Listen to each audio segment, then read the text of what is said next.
할렐루야, 복된 주일 아침입니다. 참 길게 느껴졌던 여름을 보내고 이제 새로운 계절 가을을 맞이하게 되었습니다. 우리를 지금까지 도우시고 보호하신 에베네셀 하나님은 이 가을에도 우리와 함께 하시며 더 많은 감사 기도 제목들을 허락해 주실 줄로 믿습니다. 이 시간 우리의 죄와 허물을 침묵으로 고백하며 주님께 기도하겠습니다.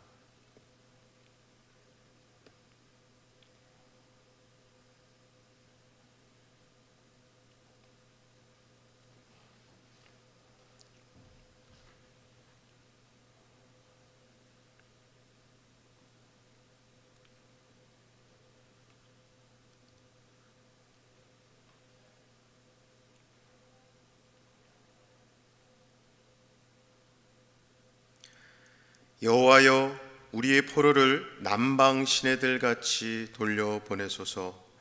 눈물을 흘리며 씨를 뿌리는 자는 기쁨으로 거두리로다. 울며 씨를 뿌리러 나가는 자는 반드시 기쁨으로 그 곡식단을 가지고 돌아오리로다. 사랑의 아버지 하나님, 잡풀이 무성한 밭처럼 참 어수선하고 길바닥처럼 딱딱해진 우리의 마음밭을 이 시간 새롭게 갈아엎어 주시옵소서. 주님의 말씀과 율례의 씨앗을 우리 심령 가운데 새롭게 뿌려주시고 주님께서 친히 가꾸어 주시옵소서. 우리에게 구원의 때를 약속하신 하나님의 사랑을 오늘 예배 가운데 깨닫게 해주실 줄 믿사옵고, 주님의 때 주님의 순리를 따라 사는 삶의 길을 일러주신 예수 그리스도 이름으로 기도하옵나이다. 아멘. 귀한 예배의 시간, 주님의 이름으로 모이도록 허락하신 주님을 함께 찬양하며 그 보좌 앞에 나아가는 귀한 시간 되길 소원합니다. 우리 보좌 앞에 모였네. 우리 보좌 앞에 모였네. 함께 주를 찬양하며 하나님의 사랑 그 아들 주셨네. 그의 피로 우리 구원받았네. 십자가에서 쏟으신 그 사랑 강같이 온 땅에 흘러 각 나라와 족속 백성 방언에서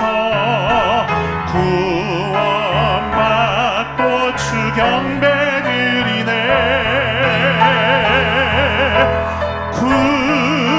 구원하심이 보좌에 앉으신 우리 하나님과 어린 양께 있도다. 구원하심이 보좌에 앉으신 우리 하나님과 어린 양께 있도다. 한 번 더 고백을 드립시다. 우리 보좌 앞에 모였네. 함께 주를 찬양하며 하나님의 사랑 그 아들 주셨네. 그의 피로 우리 구원받았네. 십자가에서 쏟으신 그 사랑 강같이 온 땅에 흘러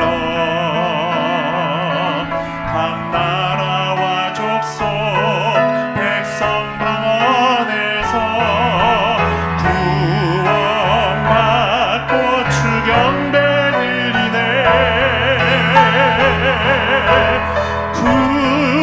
구원하심이 보좌에 앉으신 우리 하나님과 어린 양께 있도다. 구원하심이 보좌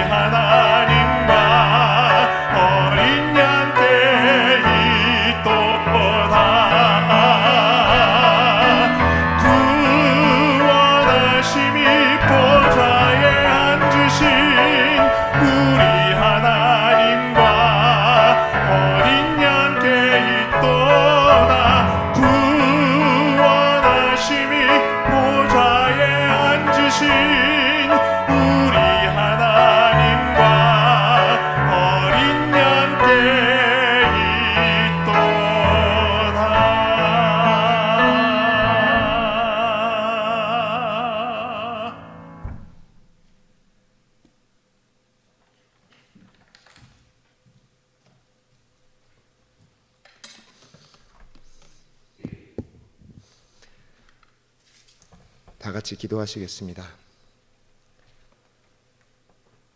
사랑과 은혜가 풍성하신 좋으신 우리 하나님, 하나님이 창조하신 세상 만물 중에 오직 우리 인생을 택하사 하나님의 형상을 입어 존귀하게 하시고 하나님을 찬양하고 경배하는 예배의 특권 허락하신 것 감사를 드립니다.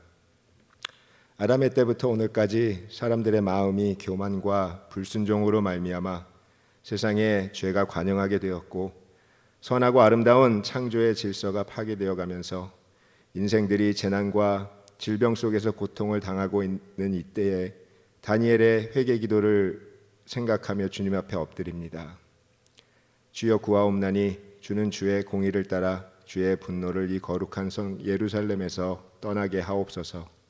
이는 우리의 죄와 우리 조상들의 죄악으로 말미암아 예루살렘과 주의 백성이 사면에 있는 자들에게 수치를 당함이니이다.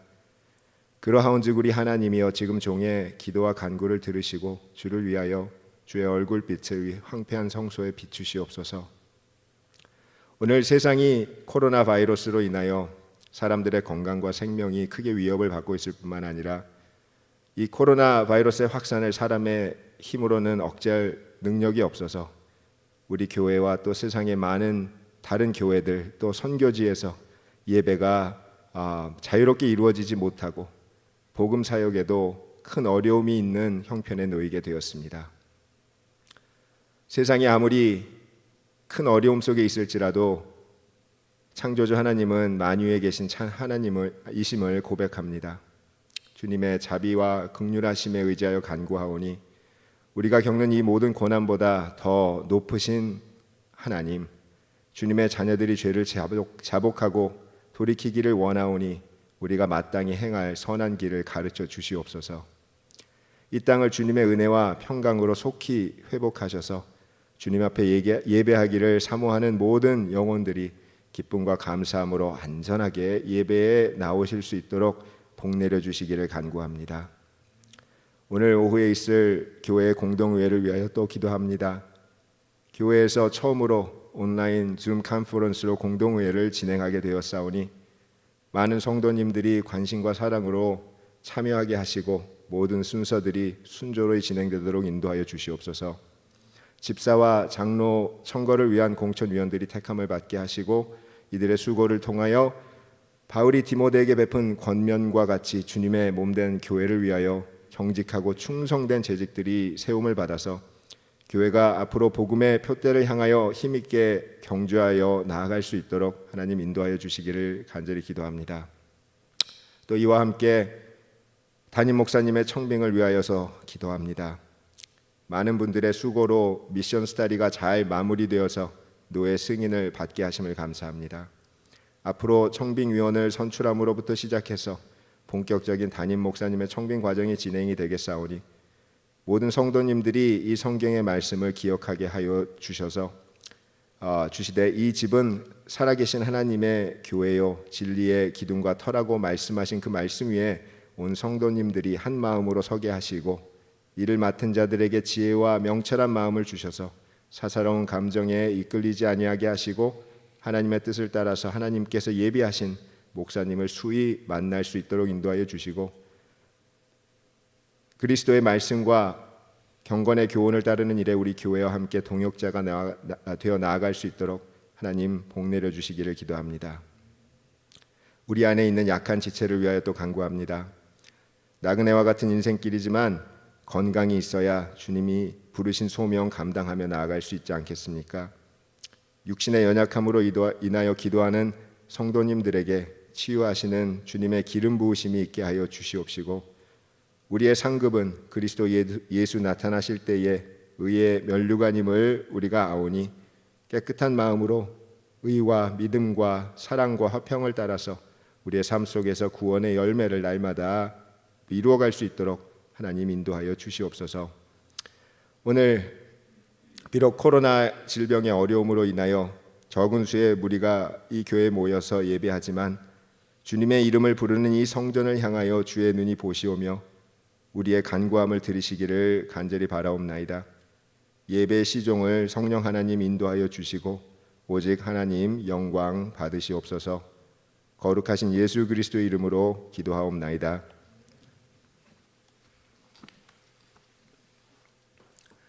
교회 소식을 알려드립니다. 오늘 오후 1시에 공동의회를 줌을 통해 갖습니다. 94명 이상 참석해 주셔야 하기 때문에 많은 참여를 부탁드립니다. 정확한 참석자 숫자를 확인하기 위해서 줌 시작 시간인 1시보다 적어도 10분 전까지, 즉 12시 50분 전까지는 참여해 주시기 바랍니다. 우리가 매주일 오전 8시 반에 현장 예배 참석 신청하신 10명에 한해서 실시간 온라인 예배로 드리고 있습니다. 온라인이나 전화로 신청해 주시기 바랍니다. 봉헌하실 때는 교회 홈페이지 통해서 온라인 헌금으로 해주시고, 우편으로 보내실 때는 교회 PO박스 사용해 주시기 바랍니다. First Step 라이브 줌 예배를 9월 13일이죠. 다음 주일부터 시작한다고 합니다. 시작 시간은 오전 11시입니다. 우리 아이들의 예배와 신앙교육이 꾸준히 이어갈 수 있도록 꼭 기도 부탁드립니다. T2I 교육부 교사 임명식을 다음 주일 오후 1시에 줌으로 갖습니다. 제미 자동차 산업인 협의회 이하 KPAI에서 장학생을 모집합니다. 신청 기간은 이번 달 말일이죠. 9월 30일까지입니다. 자세한 내용은 교회 홈페이지를 참조하시기 바랍니다. 킹덤 라이프 2020년 가을홀을 다음 주일 오후 1시부터 2시 사이에 본당 앞에서 드라이브트루 방식으로 배포합니다.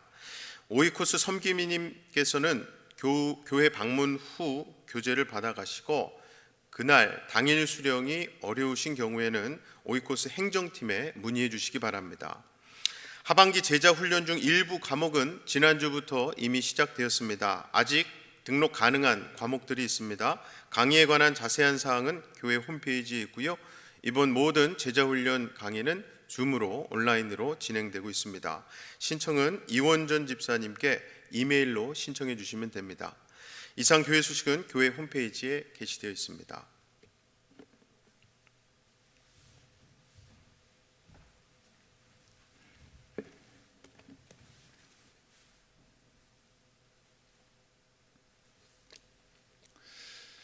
오늘 우리에게 주시는 하나님의 말씀은 신약성경 디모데전서 1장 1절부터 5절까지, 그리고 12절부터 14절까지의 말씀입니다. 주님의 말씀 제가 대독해서 읽도록 하겠습니다. 우리의 구주이신 하나님과 우리의 소망이신 그리스도 예수의 명령으로 그리스도 예수의 사도가 된 나 바울이 믿음 안에서 나의 참 아들이 된 디모데에게 이 편지를 씁니다. 하나님 아버지와 우리 주 그리스도 예수께서 내려주시는 은혜와 자비와 평화가 그대에게 있기를 바랍니다. 내가 마케도니아로 떠날 때 그대에게 에베소에 머물러 있으라고 부탁하였습니다. 그것은 그대가 거기에서 어떤 사람들로 하여금 다른 교리를 가르치지 못하도록 명령하고, 신화와 끝없는 족보 이야기에 정신을 팔지 못하도록 명령하려는 것입니다. 그러한 것들은 믿음 안에 세우신 하나님의 경륜을 이루기보다는 도리어 쓸데없는 변론을 일으킬 뿐입니다. 이 명령의 목적은 깨끗한 마음과 선한 양심과 거짓 없는 믿음에서 우러나오는 사랑을 불러일으키는 것입니다. 나는 나에게 능력을 주신 우리 주 그리스도 예수께 감사를 드립니다. 주님께서 나를 신실하게 여기셔서 나에게 이 직분을 맡겨 주셨습니다. 내가 전에는 회방자요, 박해자요, 폭행자였습니다. 그러나 그러한 행동은 내가 믿지 않을 때에 알지 못하고 한 것이므로 하나님께서 나에게 자비를 베풀어 주셨습니다. 우리 주님께서 나에게 은혜를 넘치게 부어주셔서 그리스도 예수 안에서 얻는 믿음과 사랑을 누리게 하셨습니다. 주님의 말씀입니다.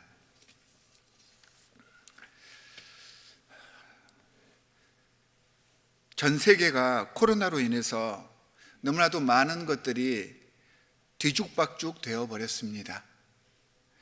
문화적으로나 사회적으로나 이 코로나 사태 이후에 어떠한 일들이, 어떠한 상황이 전개될 것인지 예측하기가 굉장히 어려운 그러한 시점입니다. 뭔가 계속해서 불안합니다. 두렵고 불편합니다.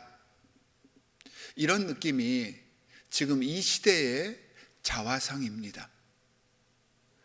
상황이 이렇다 보니 시대적인 모습뿐만이 아니라 우리 개인들의 상황도 비슷합니다. 불안정합니다. 믿는 사람으로서 우리들의 영적 상황 또한 불안합니다. 우리들의 상태를 한번 돌아보시기 바랍니다. 어찌해야 할 줄 모르는 그러한 우리의 영적인 상태인 것이 맞습니다. 그럼에도 불구하고 이 위기의 시대, 이 힘들고 어려운 시기를 그저 흘러가는 대로 세상 따라서 그렇게 지내서는 안 되는 것입니다. 이 시기에 오히려 우리를 더 돌아보고 우리를 성찰하는, 우리가 다시 한번 재도약할 수 있는 그러한 시기가 될 수 있도록 그러한 모습들을 만들어갈 수 있어야 합니다. 그래서 이 중요한 이러한 시기에 교회와 목회 그리고 성도의 올바른 삶의 모습을 선포하기 위해서 3개월 동안 디모데 전후서 그리고 디도서를 묵상해 볼 수 있게 된 것은 매우 시기적절한 말씀이 아닌가 생각이 됩니다. 이 교재를 만든 편집부에서 이런 코로나 사태가 있기를 예상하지 못한 작년에 이 글들이 만들어졌는데 어쩜 이렇게 딱딱 들어맞는지 모르겠습니다. 이 말씀을 통해서 하나님께서 얼마나 우리를 사랑하고 계시는지, 또한 하나님의 공동체가 얼마나 소중한 곳이고 하나님께서 우리에게 주신 얼마나 큰 축복인지를 깨달으며 이 공동체 속에서 진짜 하나님이 원하시는 참 성도의 모습을 만들어가는 것이 어떠한 것인지를 말씀을 통해서 묵상해 보며 어지럽고 이 복잡한 시대를 이겨내기를 바랍니다. 디모데전서, 디모데후서 그리고 디도서는 아주 대표적인 목회 서신입니다. 그래서 먼저 이 디모데전후서와 디도서를 묵상하기에 앞서서 목회 서신에 대해서 객관적인 이야기를 한번 해보려고 합니다. 여러분들 많이 들어보셨을 것입니다. 인사는 만사이고 만사는 인사다라는 말이요. 목회에서도 마찬가지입니다. 그 인사, 그러니까 사람과의 아름다운 관계를 만들어가는 것이 모든 일의 핵심이라는 것입니다. 이게 목회의 목적입니다. 목회라는 말은요, 우리가 자주 사용하고 그래서 그 의미를 깊게 심오하게 묵상을 해보지 않았는데, 사실은 이 목회라는 말은 종합적인 용어입니다. 교회에서 목회라는 것은 중요한 예배의 범주뿐만 아니라 이 예배를 기초로 해서 교육하고 모든 성도들을 지원하고 특히 공동체에 속한 모든 지체들이 좋은 관계 속에서 서로를 대할 수 있어서 그 공동체가 진짜 참 하나님의 공동체가 되게 하는, 그 공동체에서 행하는 모든 활동을 관리하고 담당하는 것을 목회라고 하는 것입니다. 당연히 교회에서 이루어지는 모든 구제사역, 봉사, 심지어 모든 선교에 이르기까지 모든 사역들이 이 목회에 포함이 되어 있는 것입니다. 목회라는 말은 우리가 잘 알고 있는 그 목회자, 영어로 pastor라고 하죠. 이 pastor의 정의 속에 가장 잘 표현이 되어 있습니다. 목회자라고 하면 보통 우리가 사용할 때 좁은 의미로 설교와 성례전, 그리고 교회 관리와 행정, 그리고 성도의 신앙생활을 지도하며 교회 전반에 대해서 책임지고 있는 목사를 의미합니다.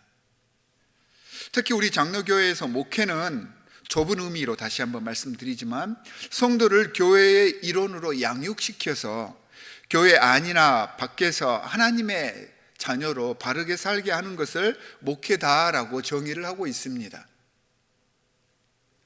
신앙생활을 통해서 나타나는 전반적인 성도의 삶을 책임지는 것, 이것이 목회입니다. 이게 이제 좁은 의미의 그러한 목회를 뜻하고 있고요. 그런데 사실은 공동체에 속한 모든 성도들끼리 얼마나 많은 관계의 거미줄들이 만들어집니까? 우리가 상상할 수 없는 여러 가지 많은 관계들로 얽혀 있습니다. 신앙생활이라고 하는 것이 바로 이 영적 관계들의 네트워킹을 해 나아가는 작업들인데, 하나님의 영성과 그리스도의 성품에 기반해서 이 모든 관계들이 조화로울 수 있도록 하는 것인데, 이것을 위해서 애쓰는 모든 사역들이 사실은 목회입니다. 이게 넓은 의미의 목회인 것입니다.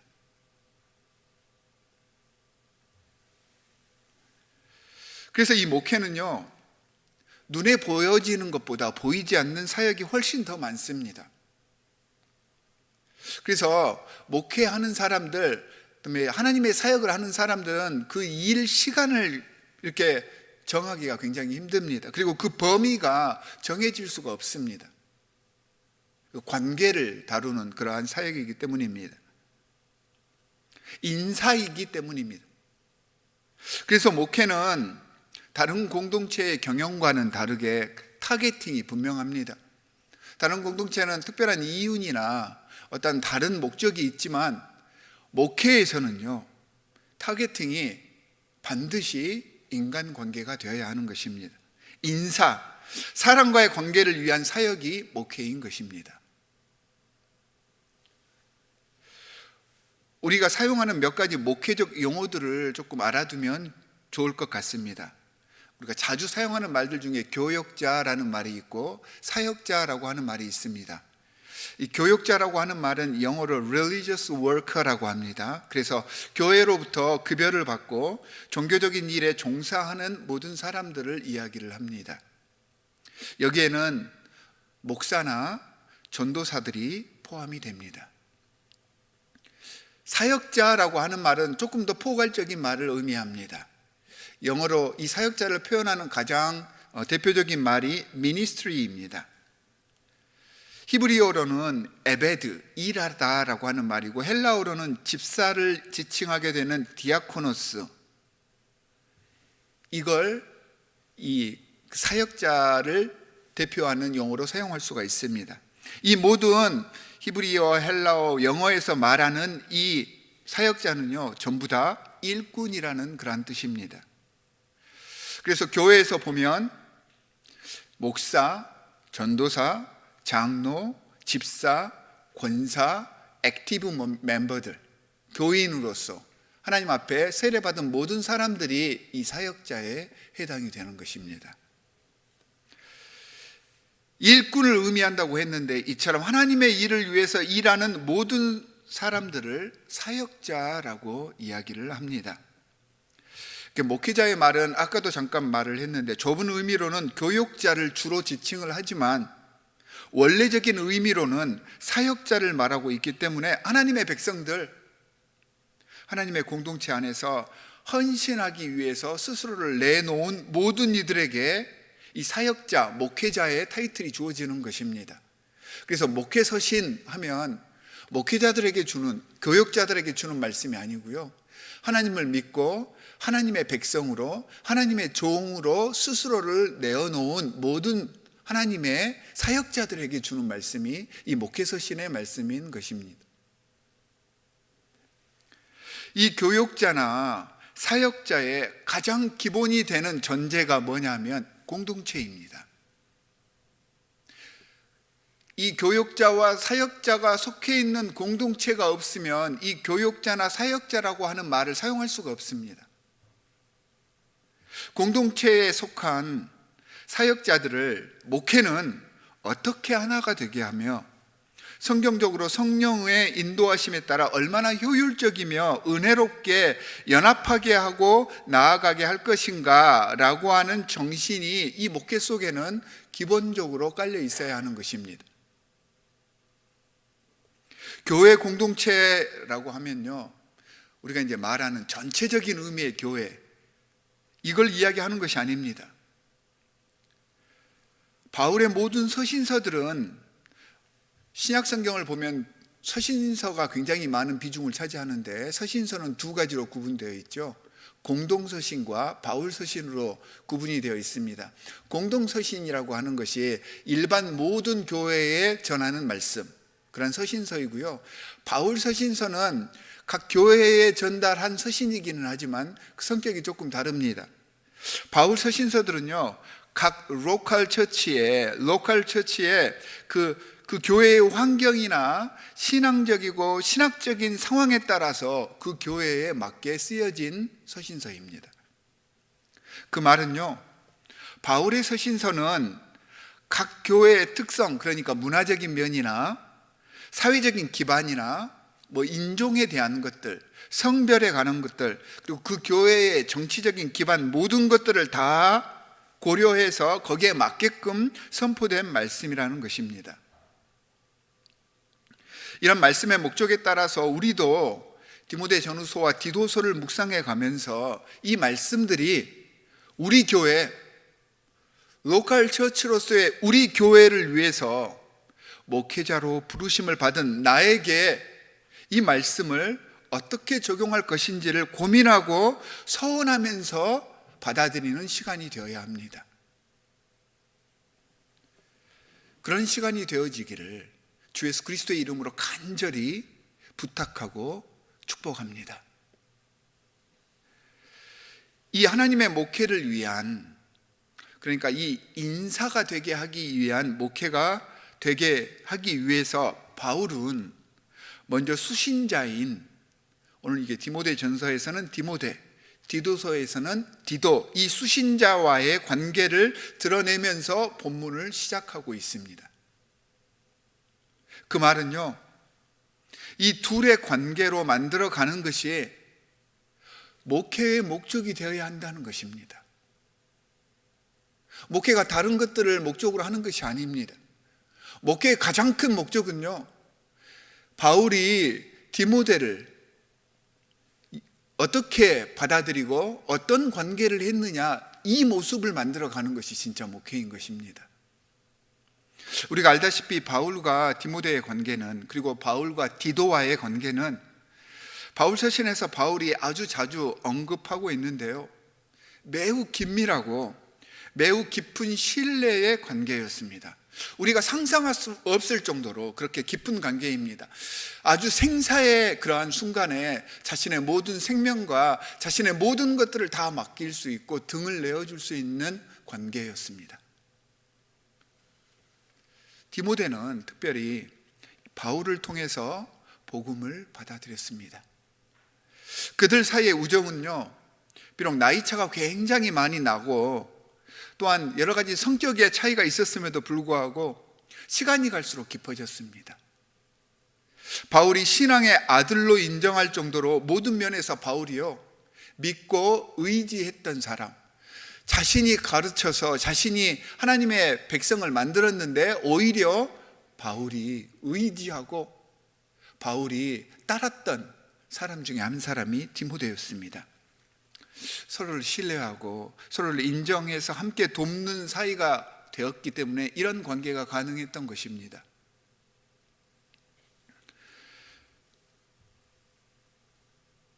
누구를 아들이라고 할 수 있습니까? 아들이라고 하는 것은요, 나의 모든 것을 다 물려받는 그러한 사람입니다. 나의 자랑이자 나의 힘을 의미합니다. 고대 사회에서는 아들의 의미 굉장한 것이었죠. 아들은 곧 자기 자신을 의미합니다. 그래서 나의 참 아들이 된 이라는 표현은요, 자신의 분신을 의미하는 아주 특별한 단어를 이야기를 합니다. 특히 바울이 말한 이 아들은 이 육체적인 의미, 내가 낳은 생물학자 아들만을 의미하는 것이 아니라 그보다 더 깊은 영적인 의미를 내포하고 있습니다. 신앙의 아버지로서 영적인 자긍심과 사랑이 담겨 있는 표현입니다. 말씀을 깊이 묵상해 보면 그걸 느낄 수가 있습니다. 바울이 이 디모데를 어떻게 생각하는지, 자신이 신앙의 아버지가 되고 디모데의 그리고 디도의 모범이 되어 왔음을 이 디모데 전후서와 디도서를 통하여서 그대로 보여주고 있습니다. 바꾸어 말하면 바울은요, 자신이 아버지로 불리워질 것에 대한 자신감을 가지고 있었던 것입니다.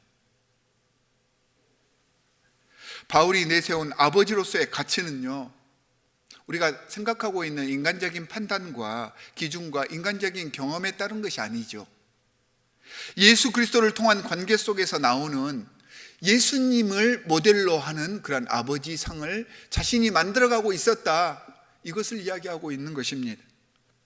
자신의 명령을 따라서 움직이고 내가 마음대로 할 수 있는 그런 아들이 아닙니다. 자신이 예수를 통해서 배웠던, 자신을 섬겨주셨던 그 예수 그리스도, 마찬가지로 나도 섬겨줄, 내가 섬겨야 할 대상으로서의 아들임을 기뻐하고 있는 것입니다. 자신이 섬기고 희생하며 이끌어 주었던 그 디모데였기 때문에, 그리고 진짜로 자기가 섬겨줬기 때문에, 생명을 내어줬기 때문에 바울은 디모데에게 아들이라 라고 말을 할 수가 있었던 것입니다. 예수 그리스도와 하나님의 사랑을 제대로 이해한 기본적인 신앙인, 그러니까 참 신앙인이라면 삶 속에서 사랑과 따뜻함이 묻어나야 합니다. 이건 그래도 되고 안 그래도 되는 것이 아닙니다. 예수님을 따르는 사람이면 그 삶의 성격이 이 사랑과 따뜻함이 묻어나올 수 있도록 해야 하는 것입니다. 그 삶은 모든 사람의 귀한 모범이 되어지는 것입니다. 하나님과 예수 그리스도와의 관계에 대한 확신을 통한 성령의 열매를 맺어가는 사람들은 이 디모데 전서 1장 5절에 나와 있듯이 그 삶 속에서 사랑과 화평과 그리고 자비와 양선의 모습들이 보여지는 것입니다.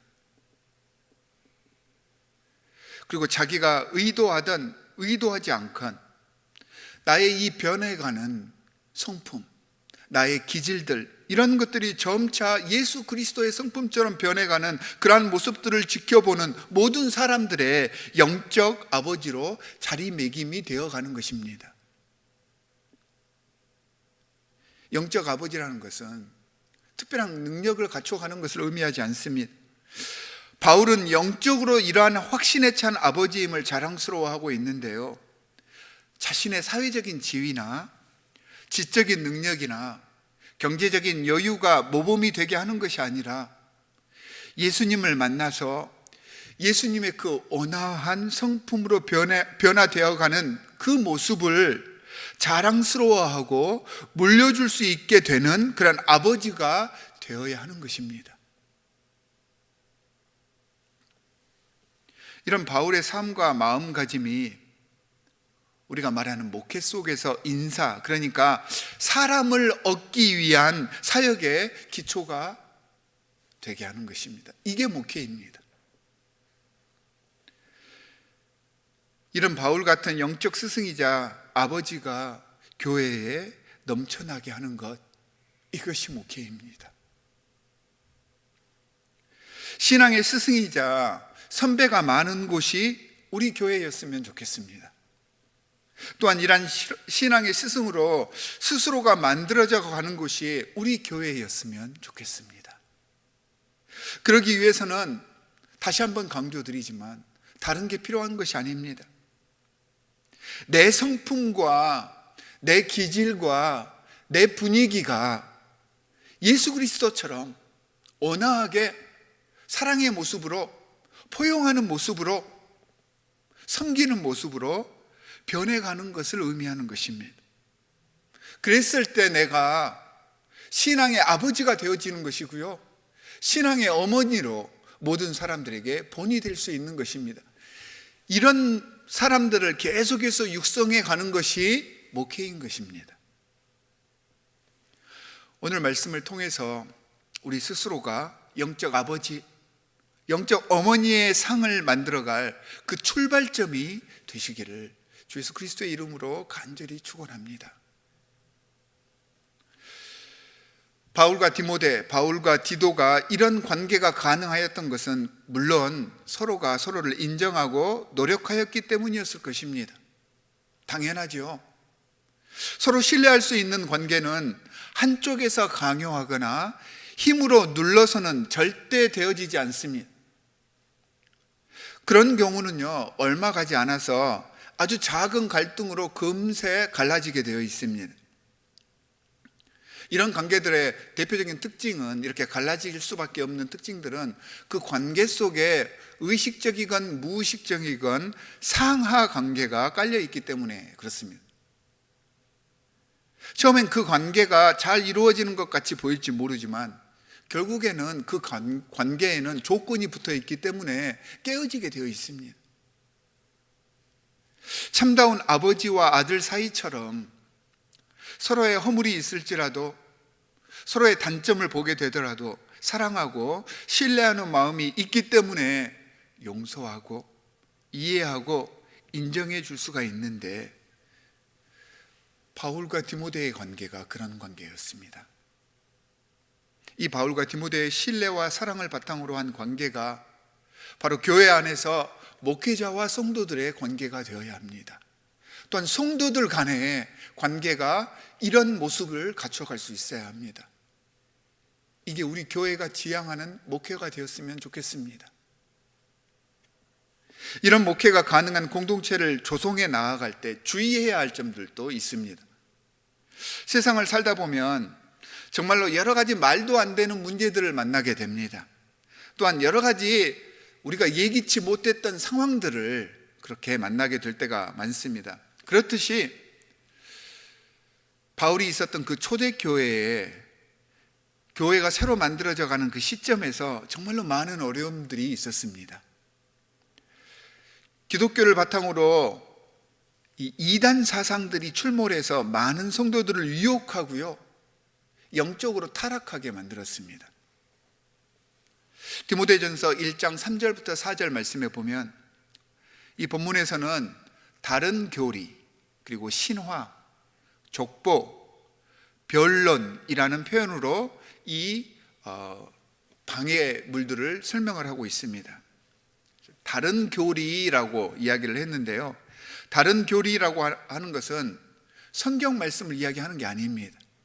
그러니까 성경 말씀을 통해서 이 말씀을 해석하고 그 말씀에 덧붙인 그러한 원칙들을 이야기를 합니다. 그래서 다른 교리라고 이야기를 했습니다. 그러니까 하나님께서 주신 그 말씀에 자꾸 개인의 내용을 더하는 것을 말합니다. 예를 들면 현대적으로 적용을 해보면 성경에 나와 있지 않은 사항들을 말씀에서 유추해서 자신의 상상력이나 개인적 환상을 적용해서 마치 그게 하나님의 말씀인 것처럼 이야기하는 것, 주로 이런 현상들이 어디서 이루어지냐면 종말론자들에게서 나타납니다. 그리고 이단 사상의 교주들이 이렇게 말씀 한 30% 혹은 50% 그리고 자기가 원하는 자신의 말 이렇게 갖고 섞어가지고 이런 다른 교리들을 만들어냅니다.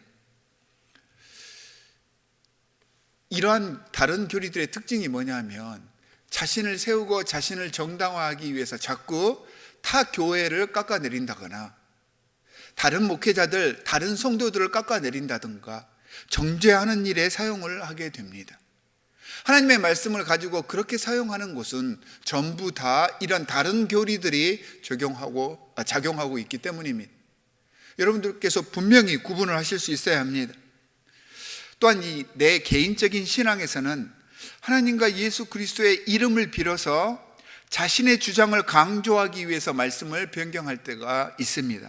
이럴 때 다른 교리가 우리의 삶을 잡아먹는 그런 경우가 되는 것입니다. 내가 하고 싶은 일이 있는데 그 일들을 통해서 다른 사람들을 동원하기 위해서 여러분 이거 하나님의 일인데 왜 하지 않으십니까? 이렇게 이야기하는 경우, 실제 하나님의 일인지 모르는데 자기가 하고 싶은 일을 이 성경 말씀이나 하나님의 빗대어서 일을 표현을 하는 경우, 이럴 때 이 다른 교리의 위험들이 우리 삶 속에서 나타날 수가 있는 것입니다. 이런 것들이 참다운 목회를 방해하는 것들이라는 것입니다. 그리고 신화라고 했습니다. 미살러지라고 하죠. 신화는요, 사실 모든 세상에 존재하는 신화들은 그 당시에 어떤 사건들, 그러니까 팩트나 이벤트를 기초해서 만들어집니다. 그러다가 이게 점차 발전이 되면서 사실이 아닌 것들이 자꾸 가미가 되어서 사실이 아닌 것들이 사실인 것처럼 그렇게 의미를 갖게 되는 것, 이게 바로 신화입니다. 여러분, 요즘에 신문이나 인터넷에서 떠도는 여러 가지 매체의 뉴스들을 보십시오. 어떤 사건이 일어났습니다. 팩트가 만들어졌습니다. 그런데 이 팩트를 토대로 해서 얼마나 많은 의견들이 만들어집니까? 사실 그 의견들은 팩트가 아닙니다. 자신들이 만들어 놓은 것들, 그런데 그것들이 옳다고 자꾸 진실이라고 해댑니다. 이처럼 사실에서 만들어져 나오는 모든 의견들과 이념들이 바로 상상력을 기초로 한 시대의 신화가 되어버리는 것입니다. 자신들이 만들어 놓은 것들, 우상과 자신의 이념의 노예가 되어버려서 처음에는 사실에서 시작을 했다가 나중에는 자꾸 뭘 덧붙이다 보니까 사실은 없어져 버리고 결국에는 가짜만 득세하고 진짜가 그 빛을 잃어버리는 그런 모습들, 이런 것들이 신화입니다. 어느 순간 정말 중요한 핵심 가치는 사라져 버리고요, 거기서 나오는 부수적인 것들, 어디셔널한 것들이 오리지널이 되어버린 것입니다. 또한 족보가 나옵니다. 그 유대인들뿐만 아니라 우리 한국 사람들, 동양 사람들에게 족보는요 진짜 중요한 것이잖아요. 사실 이 족보는 자기 우월성을 나타내는 자만의 근거입니다. 동서양을 막론하고 족보라고 하는 것이 우리가 알기로는 뿌리를 알아가는 그런 문서, 이렇게 알고 있잖아요. 우리의 근본, 우리의 조상을 알아가는 그런 문서라고 우리는 알고 있는데 사실 그렇지가 않습니다. 역사적으로 크로니클, 이 족보는요 자기를 피하라는 가장 공격적이고 공식적인, 그러니까 자기를 합리화해서 자기를 내세우는, 그래서 기득권이나 우세를 취하기 위한 정치적인 자료가 그 패밀리 크로니클, 이 족보인 것입니다. 기독교 정신과는 사실은 정면으로 반대되는 것이 족보입니다. 특히 유교 문화에 익숙한 아시아권 문화에서 이 족보 문화, 이 자존심의 문화가 사실은 줄을 이뤄왔습니다. 이처럼 자신의 자존심과 체면을 요구하는 사회에서는요 자꾸 계급을 만듭니다. 자꾸 사회적인 충돌이 생기게 되어 있습니다. 자기 만족과 자기 내세우기가 파괴의 근거가 되는 것입니다. 이런 다른 교리, 신화, 족보, 이런 개념들이 판을 치게 되면 반드시 그곳에 변론이 생긴다라고 오늘 바울이 디모데에게 이야기를 해주고 있습니다. 그러니까 자꾸 싸움이 생긴다는 말이죠. 분쟁이 생깁니다. 파가 만들어지고, 그래서 그 공동체가 엉망이 되어버리는 것입니다. 이게 인간 정치의 모습입니다. 그런데 이런 모습이 세상 모임체가 아닌 우리 교회 내에서 발견되고 있다는 말입니다. 그러니까 초대교회에서도 바울은 각 지역 교회에서 이 모습을 발견했다는 말입니다. 경건과 사랑의 공동체가 만들어 가야 하는 그 과정에 진실된 하나님의 사역, 희생하며 사람을 섬기는 그런 사역의 뜻이 묻혀버리고요 드러나지 않게 되어버렸습니다. 그리고 다른 것들이 중요하게 됩니다. 신앙생활을 하면서 사실은 신앙생활과는 정반대의 삶을 사는 그런 신앙이 되어버린 것입니다. 목회의 가장 근본적인 목적은, 그러니까 겉으로 드러나는 사역들, 구제나 선행이나 건물 확장을 통한 교세의 증가, 이런 것들이 아닙니다. 우선적으로 교회 내에서 예수 그리스도의 훈련과 성처를 통해서 우리 안에서 나타나는 이런 나쁜 모습들, 그러니까 다른 교리, 신화, 족보, 내 속에서 나타나는 그런 모습들이 있을 거 아니에요. 이런 것들을 찾아내서 고쳐나가고 변화시키면서 인간관계를 회복해 나아갈 수 있는 것이 교회의 목적입니다. 하나님께서 교회를 이 땅에 세우신 목적입니다. 그래서 이 교회 공동체를 통하여서 목회를 하게 하신 이유입니다. 이걸 알고 교회 생활하셔야 합니다. 이걸 알고 직분자의 사명을 감당하셔야 합니다. 이걸 알고 사역자의 일, 목회자의 사명을 감당하는 우리가 되어야 하는 것입니다. 이런 목회를 이루어가기 위해서 사실은 우리 자신의 힘만으로는 턱도 없습니다. 너무 부족하다는 것을 우리가 너무 잘 압니다. 내가 아무리 노력하고 잘해보려고 해도 내 의지대로 되어지지 않은 일들이 너무 많기 때문입니다. 바울은 오직 이런 목회에 힘을 주시며 지원하시는 예수 그리스도께 의지할 뿐입니다 라고 디모데전서 1장 12절부터 14절 말씀에서 고백을 하고 있습니다. 이 목회자의 직분이 예수 그리스도께로부터 온 것임을 분명하게 말을 하고 있습니다. 이 직분이 하나님께서 맡겨주신 이 목회자의 사명이 귀찮고 부담스러운 것이 아니라 나에게 맡겨주신 하나님의 은혜라고 했습니다. 하나님께서 내게 주신 복이라고 했습니다. 여러분을 이 자리에 불러주시고 여러분들에게 목회의 직분자를 삼아주신 것, 하나님의 은혜이고 복이라는 것입니다. 바울은 이런 능력, 그러니까 목회할 수 있는 힘을 허락해 주신 것, 또한 깨끗한 마음을 주신 것, 선한 양심으로 거짓 없이 주님의 사랑을 증거할 이 능력이 하나님 자녀의 표식, 마크가 된다. 그래서 자신에게서 이런 모습이 드러나는 것에 대해서 나는 감사합니다. 나는 섬길 수 있어서 감사합니다. 하나님 사역에 내가 나아가고 예배하기 위해서 올라가고 하나님께서 허락해 주신 이 공동체를 위하여서 내가 섬기고 그 사람들을 사랑할 수 있는 그 마음을 갖게 해주시고 그 직분을 주셔서 하나님 감사합니다 라고 선포를 하고 있는 것입니다. 다시 강조하지만 우리에게 직분 주신 것은 복입니다. 이 직분을 그냥 대충이 아니라 잘 감당했을 때 하나님께서는 우리가 감당할 수 없을 정도의 놀라운 평강과 부흥과 회복의 힘을 주셔서 더 큰 사역도 감당할 수 있게 해주시는 것입니다. 이 능력과 신앙적인 깨달음이 내 안에서 생겨나야 하는 것입니다.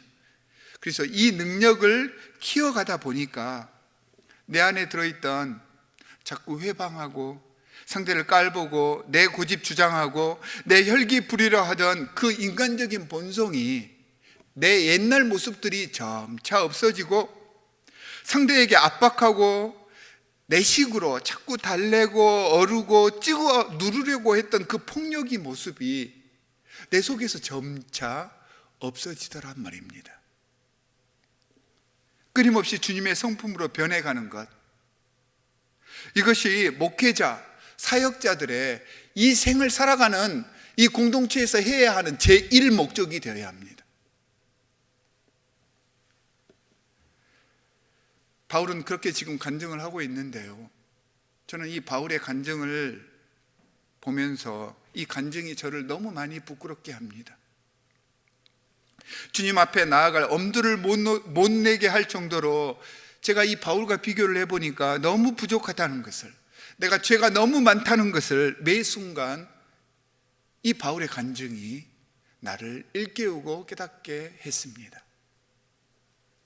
사랑하는 성도 여러분, 오늘 말씀을 통해 우리는 목회의 의미, 그리고 목회자로 부르심을 받은 우리의 모습을 돌아보았습니다. 하나님께서 허락하신 이 아름다운 디트로이트 한인연합장로교회, 이 공동체 속에서 나에게, 우리에게 주어진 사역자의 삶을 살아낼 것을 이 시간 다짐하십시다. 나를 사랑하시는 주님께서 나를 주님의 목회를 위한 목회자로 불러주셨으니 이 직분과 사역을 주님의 은혜와 복으로 알고 기쁨으로 이 사역자의 삶을 받아들이시기 바랍니다. 아까도 말했듯이 이게 마음 먹는다고 되어지는 일은 아닙니다. 우리에게 능력 주시는 주님을 의지해야 되는 것입니다.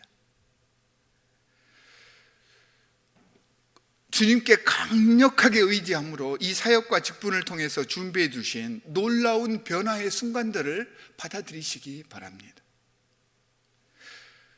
사랑하는 목회자, 동역자 여러분, 주님께서 부탁하시고 선물로 주신 이 사역을 위해서 최선을 다하는 하나님의 귀한 목회자들이 되시기를 주 예수 그리스도의 이름으로 간절히 축원합니다. 우리 함께 찬양하도록 하겠습니다.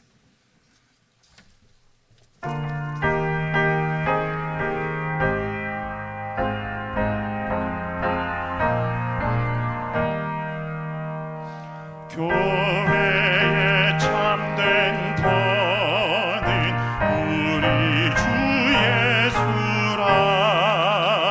그 귀한 말씀 위에 이 교회 세웠네.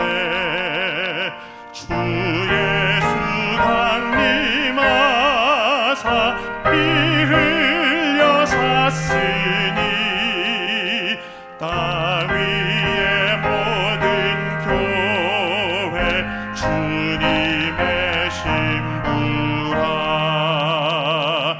온 세계 모든 교회 한 몸을 이루어 한 주님 섬기면서 한 믿음 가지네. 한 이름 찬송하고 한 성경 읽으며 다 같은 소망 품고 늘 은혜 받도다.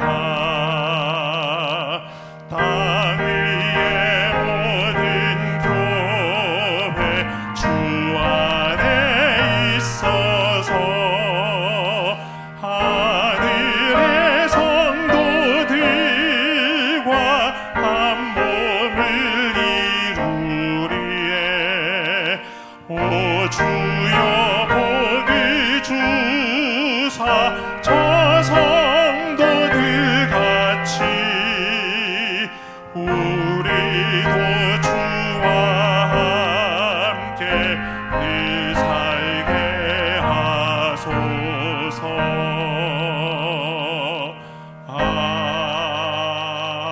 아멘. 기도하겠습니다. 사랑의 하나님, 우리에게 주님의 귀한 공동체 디트로이트 한인연합장로교회를 허락해 주신 은혜 정말로 감사합니다.